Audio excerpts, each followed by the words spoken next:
Everyone. Um, I'm going to try and, as Jerry says, sort of put the improvement plan within the context of the SEN review and pick out some of the key themes. And in my presentation, I'm not going to touch hardly at all on the workforce issues, and especially the issues around SENCOs, which I'm leaving very much up to Chris.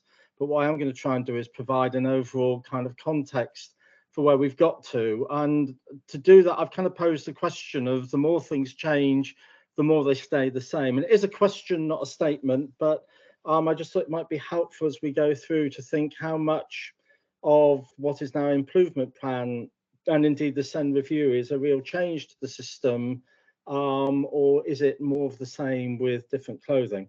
So next slide, please.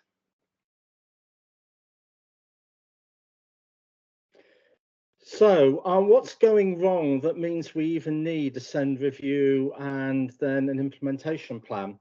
If you look at the House of Commons Education Select Committee, they included that the measures were good, but have been poorly implemented. Next slide. Next, yeah, thanks. That despite advances in the new system, that it had produced growing conflict with parents, a lack of clarity about who was covered, and that resources were not being guaranteed and better outcomes had not been secured for many children. Next bullet point. House of Commons Education Committee concluded that LAs should increase the capability of ordinary schools to provide for pupils with special needs. Next bullet. And that statutory assessment is a costly and bureaucratic process which many parents find stressful and alienating. Next bullet point. And another House of Commons Education Committee report suggested restricting statutory assessment to a minority of pupils. Only there's one issue with all of these things. They're not the recent criticisms of the system. But what they do is echo recent concerns and illustrate how the problems with the Warnock framework are long-standing and persistent despite attempts at reform. And very genuinely, if you look at some of the criticisms I've reproduced there, the first one at the top was from 1987, you can find almost exactly the same sentence in the Select Committee report that was produced recently. And hence my question about the more things change, the more they stay the same. So what we know is that a lot of these problems are endemic to the way the system is structured. That doesn't mean, therefore, that they're to be taken any less seriously. What it does suggest is that there are some fairly deep-founded reasons why the system doesn't always work. And it's against that background I want to judge how far the implementation plan stands a chance of success of addressing things that have essentially been plaguing the system for the last 40 years. So next slide, please. So the context for the current discussion and the implementation plan, what is it an implementation of? Well, essentially the Green Paper proposals. And that Green Paper did have a very similar analysis to the previous ones. The outcomes for children and young people with SEND are consistently worse than their peers across almost every measure. The experiences of navigating the SEND system to secure support are poor. There's too much inconsistency across the country with decisions made based on where a child lives, not on their needs. And the SEND system is not delivering value for money for children, young people and families. So I say very much echoing a lot of the previous criticisms through the last 40 years. Next slide, please. Very specifically, and these are government slides, not mine, or at least the charts are. One of the big themes in the Green Paper was that there's too much inconsistency across the system. And if you look at what the government looks at to kind of draw this conclusion, is you look at the percentage of pupils that send support by local authority. They vary massively from just over 5% up to 17% on send support in different LAs at any time. And percentage of pupils with an EHC plan by LA varies dramatically. I mean, obviously variation is a massive worry across the system. Why should it look so different in different places in a way that doesn't seem to align in any simple sense with just the fact that different places will have different levels of need? But I also think what we need to be concerned about is actually the quality of service, not just variation across the country in service. But you can't really understand some of the government's measures without understanding how impactful this notion of variation and, postcode lottery, if you're kind of in the lobby, has been in terms of the government's thinking. Next slide, please. And then one of the other big drivers has been the proportion of pupils within the HCP in special school by local authorities. And again, massive variation in the number of children going to special schools in different local authorities.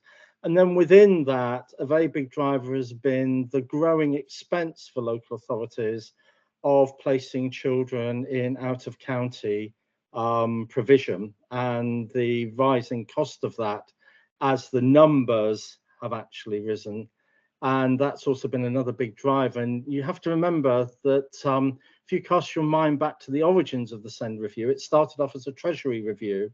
And indeed, DfE had to grapple for a long while to get control back of it.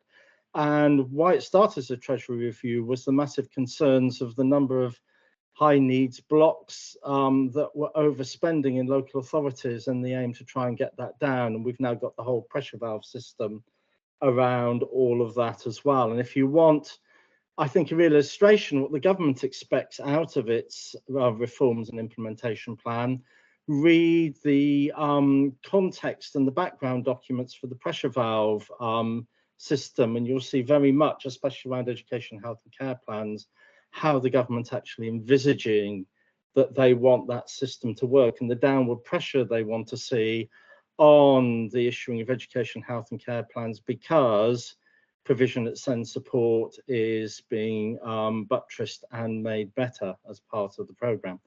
Next slide, please. So that's something about the context in terms of what the Green Paper was saying, but only at a very kind of top level. I haven't got time to go into the detail of that, and you'll be probably familiar with it by now. So it's just to remind you of the context. However, some very important bits of context have also changed. When the government produced the Green Paper, they said it was very intimately linked to their education bill and their broader education reforms. The government then withdrew that bill, which left no possibility of legislating for SEND within this parliament. So that's when it changed to an improvement plan from an implementation plan. And I'll apologise now if from time to time I refer to it as an implementation plan, not an improvement plan, because I still can't get my head around the fact that it's changed. What this means is there's no new legislation this side of an election. It also means that even if the reforms all go ahead, whether it's through this government or another one, there's very little chance of any legislation actually getting onto the statute books, new code of practice as promised and implemented much before 2026-27. So we're looking at least another 3 to 4 years, whatever happens, of working under the same system. It may well be that a new government might want to review further or not want to implement at all. So in the meantime, we have pilots and testing from now going through to 2025. And it reminded me very much that, therefore, I think we're into a very similar environment, for those of you that were around at the time, to the 2010-2014 period, when there was a lot of testing and a lot of pilots that went on following the government's Green Paper in 2011, which instituted 3 years of pilots before we actually got to the 2014 legislation being on the statute book. And indeed, some of those pilots were still running. One of the criticisms in 2014 was the government legislated before all of them had finished. So what it means is potentially a very fertile time in terms of being able to try out new approaches, but none of them will have legislative backing. Okay then, so with all that as context and preamble, let's go on to actually kind of start looking at what the improvement plan actually says. Again, for those of you that remember the 2011 Green Paper and the following statements the government made, a radical recasting in relation to inclusion. Our vision is to create a more inclusive society that celebrates and enables success in all forms, with the cultures, attitudes and environments to offer every child and young person the support that they need to participate fully and thrive and fulfill their potential. So, you know, far from the ending the bias against inclusion, the vision is now to create a more inclusive society. Unfortunately, what the implementation plan doesn't do, improvement plan, sorry, so I've already done it. The improvement plan doesn't do is actually then give much of a kind of vision of what inclusion means, or a definition of what inclusion means in this context. So in terms of aspirations and values, what's not to like in terms of how that's actually going to be implemented, much less clear in terms of definitions, though there are some mechanisms to try and make this happen. Next slide, please.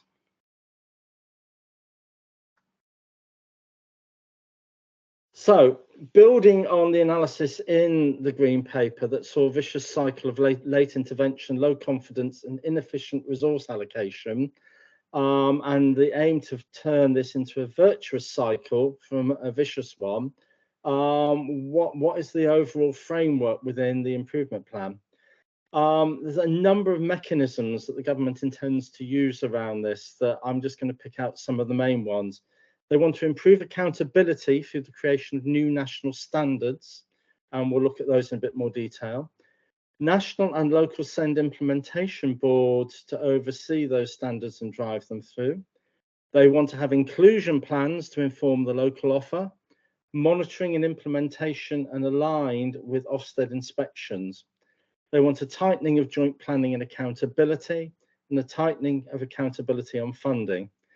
They also want to strengthen strategic cooperation with parents, but at the same time are weakening some of the individual rights around choice to go to tribunal and choice of schools. They also want to ensure more joined up planning between education, health and social care, and an integrating of AP provision more centrally into education provision. So that's the big overall picture, and I want to just go in and unpick some of those in a little bit more detail to sort of interrogate what that's actually going to look like. Next slide. So if we start with national standards, I'm not going to read through each of these. You're very welcome to have the slides afterwards. But essentially, the aim is to place greater emphasis on mainstream settings in providing quality teaching and evidence-based SEND support to meet the needs of the majority of pupils with SEND. And therefore, in doing that, the government sees national standards as a way to drive what's available at SEND support as a means of bolstering that and ensuring that next children have to actually be referred for education, health and care plans to have their needs met. Standards will improve early identification and needs identification, and crucially, and I'll come back to this in more detail, that they should specify what support should ordinarily be available in those mainstream settings. The hope is to provide clarity and also to make clear with good evidence-based provision what actually should be made available locally, who is responsible for securing it and from what budgets. And therefore, government is putting a lot of emphasis on using national standards as a way of ensuring both that this regional variation is stamped out, and that secondly, there is a sufficient, if you like, core standard offer at SEND support, which means that less children have to secure provision through an education, health and care plan. They're going to start testing some elements of national standards with regional expert partnerships by the end of this year, and by the end of 2025, publish a national standards with a focus on those that are most deliverable in the current system. Next slide, please.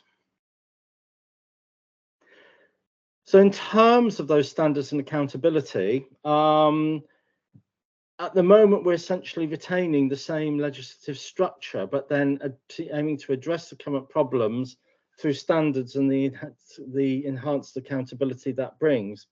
What's not clear, and what's suddenly worrying a lot of SEN lawyers, is what is the relationship between current legal entitlements and standards?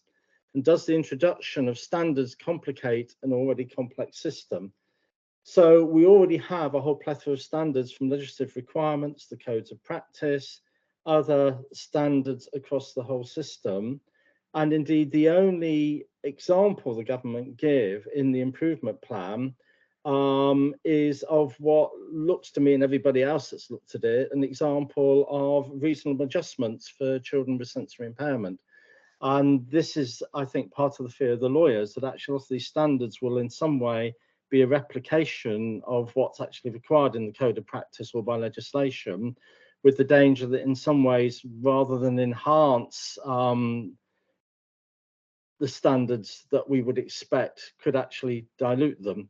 And so there's going to be a big debate, I think, about what standards actually look like. And one of the other fears is how far the standards are there simply to support the new banded funding proposals in terms of saying what ought to be available for a specific amount of money. There's a good version of that and a bad version. Obviously, it's good to have clarity about what you might expect. But at the same time, again, if that's really being driven by financial criteria of what fits within a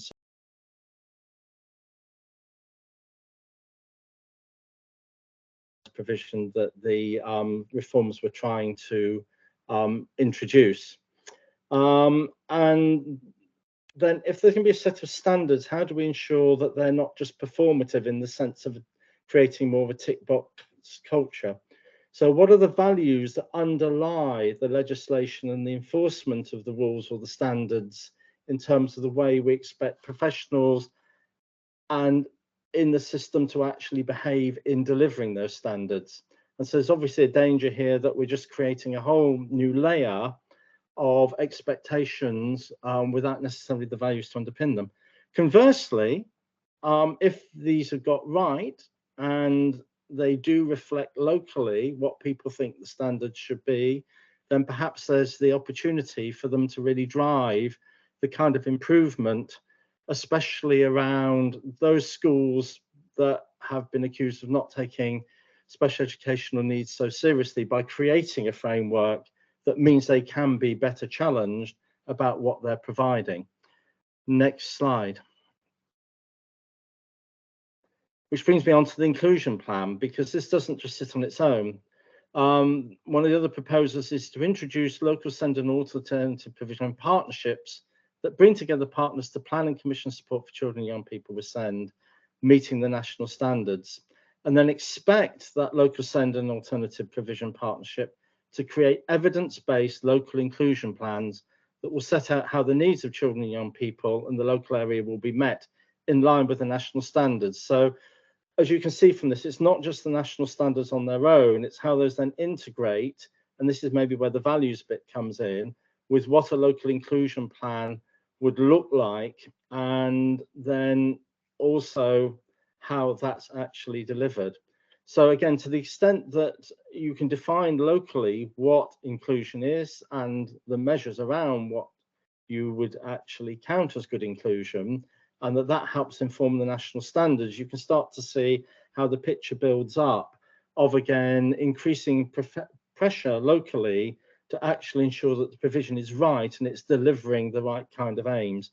And again, in terms of implementing this, the government aim is to develop and spread best practice of partnerships and plans through their change programs, starting with the regional expert partnership areas from spring 2023. So some of that work is starting now. Next slide, please. And then that links into an inclusion dashboard. So publish a local and national inclusion dashboard from this autumn to support the development of local inclusion plans, giving parents improved transparency of local performance, informing decision-making and driving self-improvement. So you can see how national standards in government proposals align with inclusion and then inclusion dashboard. I think the big issues around this is what should be measured in inclusion dashboards on top of all the things that are already measured. What within what's measured or could be measured is actually about inclusion.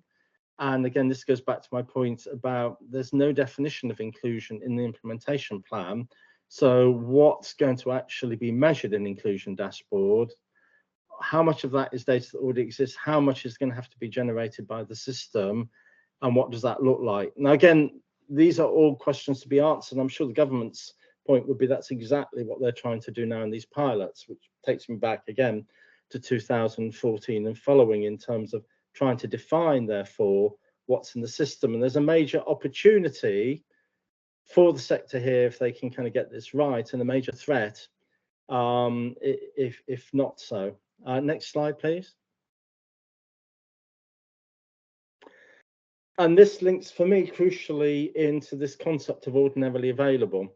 And one of the things I'm really pleased to see is the extent to which the government is now focusing on the concept of ordinarily available. So it says together, national standards, practice guidance, and amended version of the same code practice will set clear and consistent expectations for what should be ordinarily available for all children. This is really the kind of other fundamental underpinning in terms of trying to ensure that SEND support works much better than it does currently in terms of providing consistent and reliable support to children without necessarily having to have an education, health and care plan.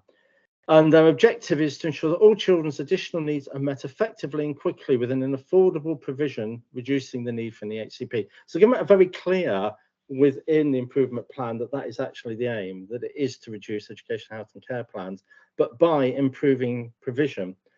And therefore, I think ordinarily available as a concept has a lot of mileage in terms of, if you think of it as an extended SEN information report plan about what the school's expected to deliver for its resources, it does hold out the prospect of much greater clarity about what families and children can expect, what professionals can expect, and therefore it could be a very powerful tool. But that relates to a much bigger and open-ended question in the whole plan, which is how is this going to be funded? And are we simply relying on the funds schools currently get, in which case there could be major problems with this? Or is the government going to look at how it delegates money to schools and actually delegate more money to actually make sure that the ordinarily available provision is there? Or is it assuming that this is what schools should already be providing with the money they've already had so far? Next slide, please. So just to kind of reset, there's a real lack of detail on funding for mainstream provision. So we're looking at the national funding formula, and they've said they're going to come back later on in the year to say how that national funding formula is going to work in relation to the notional SEN £6,000 additional budget that schools are supposed to have as part of their delegated funds. There's also lack of specific proposals around the role of specialist support into mainstream and how this will be funded and secured in an academy-based system. And therefore, what is the continuing role of the LA in providing that specialist support when it may be the case that more of the high needs block could be delegated to schools in the future? We just don't know because we haven't seen the proposals. But obviously, there's something about integrated support here at the school level, what is ordinarily available, and what it is the school can call on as part of all of that to make sure that that ordinarily available offer is good enough without routinely referring children onto education, health and care plans. And then also exactly how does ordinarily available link with the standards? Does this mean there's actually going to be a checklist of what's expected in every school in terms of their level of provision? And how would that actually work in different contexts, different size schools, different size budgets, unless there's a very clear statement about what level of funding schools will be able to get as part of the ordinarily available offer. Next slide, please. Moving on to the role of parents, in many ways, what the implementation plan has to say is extremely positive, in that the role of parents is written throughout those different mechanisms that I've been talking about. So it's expected that parents will be involved on the new boards, and that they will also be setting out a model of co-production at local level, including clear and transparent communication with parents. This is something a number of us have been calling about for a while in terms of being much clearer about exactly what's expected by co-production, what does that look like, and how is that going to be supported. So at that level, the government has been incredibly positive about the continuing strategic and indeed enhanced strategic role of parents. The government seems to really like parental involvement now, where it's at the strategic level, but has been looking to actually curtail it when it's at the level of individual rights. So what's very interesting about the implementation plan, it's the one single area where the government reversed to some extent, and in a very limited way, its position from the Green Paper. So whereas in the Green Paper, they said they were going to make mediation compulsory before being able to go on to tribunal, they're now saying we will continue to explore options for strengthening mediation and will test and evaluate approaches further before deciding whether to bring forward legislation to make these strengthened processes statutory and make mediation mandatory. So essentially, they push the pause button on whether they're going to make mediation mandatory while they explore further how the system's actually working. But in terms of being able to choose a school place, the government is still very clearly going ahead with the concept that that will be off what will essentially be an approved list at local level from the local partnership plans and local offer. Next slide, please. In terms of issues around co-production, there's nothing in there about the additional support that parents might need to be engaged at the individual level. So if mediation is going to be mandatory, the extra support that would be needed for all the parents that are going to have to go through mandatory mediation, and extended engagement to wider groups of parents at the strategic level. So there's no additional proposals in there yet anyway around how they're going to make co-production work and extend that more broadly than it has been at the moment. What is going to be ordinarily available in each school needs to be clear if it's to increase confidence in provision. And there's nothing, this is the only bit where I will sort of stray into workforce issues, there's nothing about how schools and practitioners and teachers can be trained in how to engage parents. We seem to think it's something that professionals are just born with as a skill. Only 37% of schools provide training in how to engage parents. Only 28% of school leaders had a plan for how to engage parents in a recent review. And so therefore, we seem to just expect that this to be a skill in an area where teachers are automatically good at without any training, even though we think they need training in every other area. And it's great that they're going to clarify what models or approach professionals are working to, but we just haven't seen that yet. So what does it look like? And then there's still nothing about the time for professionals to be engaged with parents, including SENCOs. Next slide.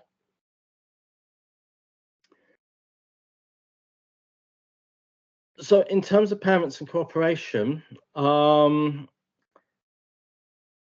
what we could end up seeing if all parents do have to go to mediation is that this doesn't actually address underlying problems that led to parents seeking redress in the first place. And it does make me wonder that does the government feel it's had to introduce mandatory mediation because it still doesn't have confidence in the measures it's actually introducing, such that they want to just squeeze down on parents going to tribunals anyway.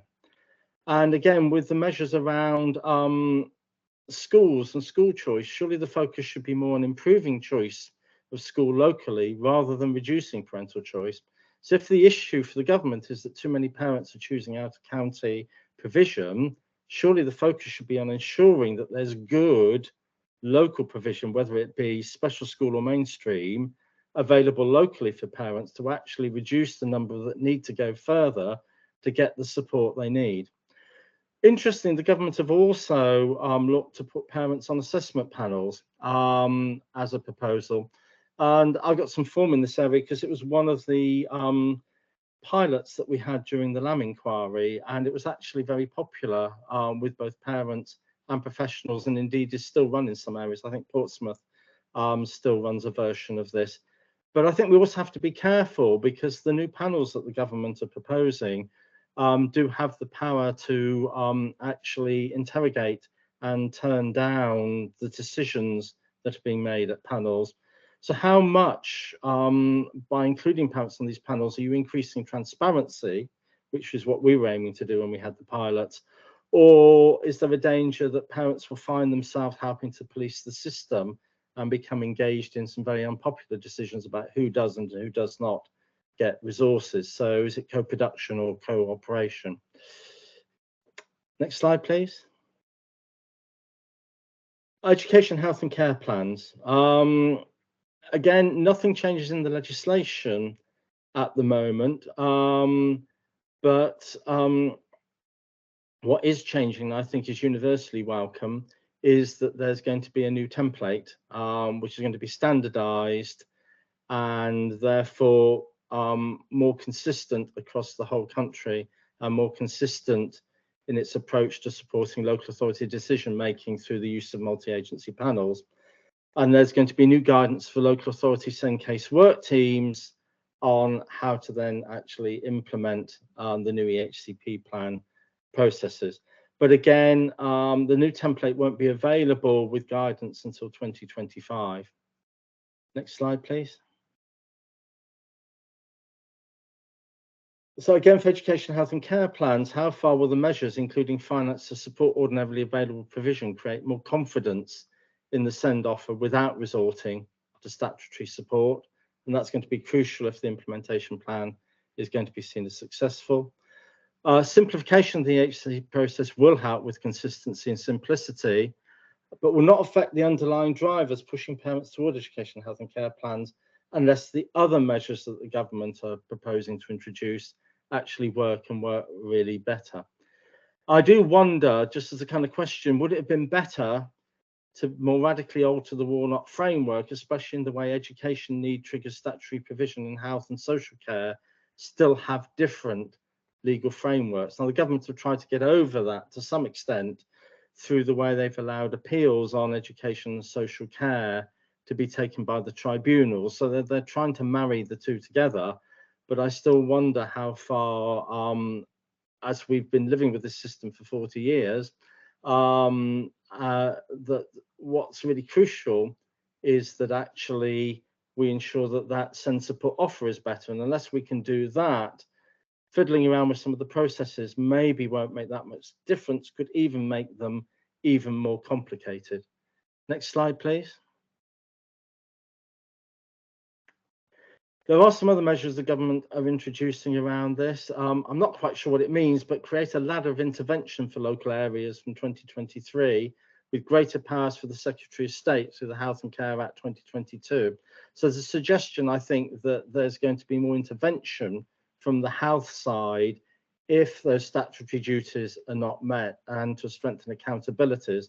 And as part of that, the new integrated care boards are going to have a named executive board member who's accountable for SEN, and good luck to them given the size of those new boards and the complexity of them and what they're going to be dealing with. But obviously it's better to have somebody there than not to have anybody at all.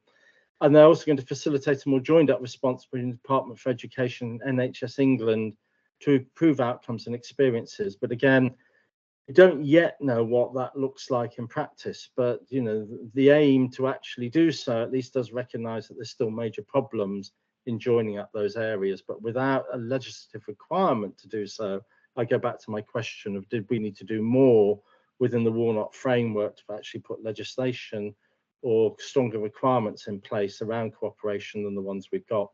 Next slide, please. I've mentioned all this already. So they are going to develop a system of funding bands and tariffs so that consistent national standards are backed by more consistent funding. And this is what leads to my question about how far the national standards actually about criteria for what's going to be available in each of the bands. And the school funding formula I've already talked about, and that's going to come out later in the year. As I've said, I think the key issue will be what amount is delegated to schools, and will the standards agenda be strong enough to monitor and secure that early intervention? And there's still a big debate to be had about how that national funding system will work and at what levels it will be set, which isn't to acknowledge, as the government say, that many local authorities operate banding systems at the moment, but moving to a national one creates all sorts of issues that are a bit different from just operating one at local authority level. Next slide, please. So, final thoughts and summing up. The improvement plan is strong on aims in supporting early intervention, inclusion and funding. And there is much good work already going on in areas across the country. but not consistent. So will these measures enable more good practice and more consistency? The improvement plan appears to me to be very open-ended on means in many key areas, which is both an opportunity and a threat, depending on how the proposals are progressed and what detail emerges out of national standards, the inclusion plan, and what is ordinarily available. But I think the key thing for me is still that many of the proposals overlay the existing Warnock framework in an attempt to address the structural weaknesses of that framework. But does this have the effect of potentially increasing bureaucracy further without really addressing the underlying issues, which is the entitlement to provision and the values that drive the system? So I think for me, we know there's lots of really good work going on, but the reforms and the principles behind the reforms are still very much accepted across the whole sector. There is therefore very much an issue of implementation. And that's what the government have tried to do with this. But I think an awful lot is going to depend on how those debates around those measures actually play out going forward. Otherwise, the danger is that we could again be another 3 or 4 years still looking at the same issues driving the system if we don't get this right. Thank you.